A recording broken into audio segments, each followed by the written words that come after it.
السلام علیکم ورحمۃ اللہ وبرکاتہ۔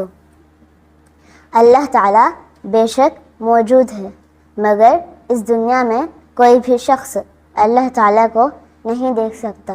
اللہ تعالیٰ بے شک موجود ہے، مگر کوئی بھی شخص اللہ تعالیٰ سے اس کی باتیں اس دنیا میں نہیں سن سکتا۔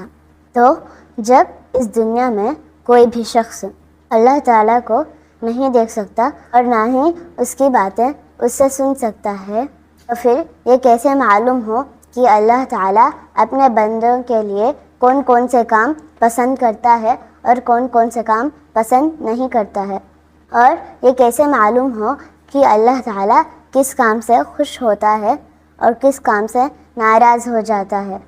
اس لیے اللہ تعالیٰ نے اپنے پسندیدہ اور ناپسندیدہ کام انسانوں کو بتانے کے لیے اپنے کچھ مخصوص بندوں کو منتخب کر کے اس دنیا میں بھیجا۔ اللہ تعالیٰ کے ان منتخب بندوں کو نبی اور رسول کہا جاتا ہے۔ اللہ تعالیٰ نے اپنے ان نبیوں اور رسولوں کے ذریعہ اپنے پسندیدہ اور ناپسندیدہ کام انسانوں کو بتا دیے۔ اب اگرچہ کوئی شخص اللہ تعالیٰ کو نہیں دیکھ سکتا اور اس کی باتیں بھی اس سے نہیں سن سکتا اور اس کا کلام بھی اس سے نہیں سن سکتا، مگر نبی اور رسول کے ذریعہ وہ اللہ تعالیٰ کے پسندیدہ اور ناپسندیدہ کاموں کو معلوم کر سکتا ہے۔ اللہ تعالیٰ نے ہر قوم میں نبی اور رسول بھیجے ہیں۔ اللہ تعالیٰ کے ان نبیوں اور رسولوں نے اللہ کے بندوں کو اللہ کی باتیں بتائیں اور غلط راہ پر چلنے والوں کو صحیح راہ دکھائیں۔ اللہ تعالیٰ نے سب سے پہلے حضرت آدم علیہ السلام کو اپنا نبی بنا کر اس دنیا میں بھیجا، اور سب سے آخر میں ساری دنیا کے انسانوں کی رہبری کے لیے نبی آخر الزماں حضرت محمد صلی اللہ علیہ وسلم کو اپنا رسول بنا کر مبعوث کیا۔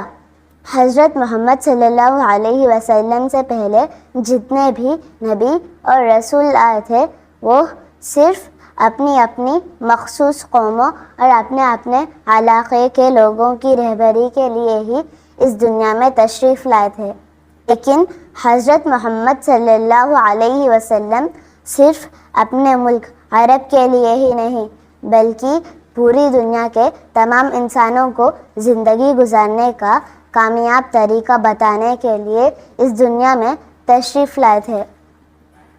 اس لیے حضرت محمد صلی اللہ علیہ وسلم جس طرح اپنے زمانے کے لوگوں کے لیے اللہ کے رسول تھے، اسی طرح آج کے تمام لوگوں کے رسول بھی حضرت محمد صلی اللہ علیہ وسلم ہی ہیں، اور قیامت تک آنے والے تمام لوگوں کے رسول بھی حضرت محمد صلی اللہ علیہ وسلم ہی رہیں گے۔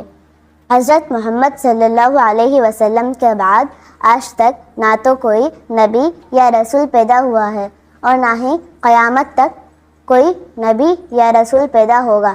اس لیے ہر مسلمان کے لیے ضروری ہے کہ وہ حضرت محمد صلی اللہ علیہ وسلم ہی کو نبی آخر الزماں تسلیم کرے اور یہ عقیدہ رکھیں کہ حضرت محمد صلی اللہ علیہ وسلم ہی اللہ تعالیٰ کے آخری رسول ہیں۔